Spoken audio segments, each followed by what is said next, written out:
In today's growing market, architects, engineers and contractors are using BIM. And here's why. Global trends are making AEC projects more complex, and with the advancement of technology in the construction industry, they are helping industry professionals work more efficiently and effectively. This is where BIM steps in. Building information modeling, better known as BIM, is a process that begins with the creation of an intelligent 3D model and enables document management, coordination and simulation during the entire life cycle of a project. Typically, a BIM project life cycle consists of these phases: plan, design, build, operation and maintenance.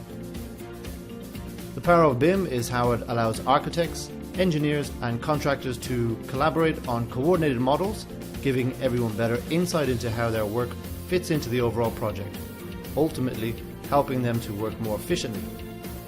So, when an element in a model is changed, every view is updated, with the new change appearing in section, elevation and sheet views.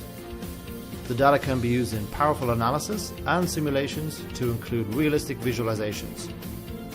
You can use the information in the model to improve the design before it's built, reducing costs of on-site errors and costly rebuilds. Improve construction timelines and lower project risks, resulting in better project outcomes. Create visualizations that help stakeholders understand what the building will look like before it's built. Owners can use BIM for predictive maintenance, asset tracking and facilities management, as well as future renovation or deconstruction projects. With the power of BIM growing daily, let's not hesitate and get you started.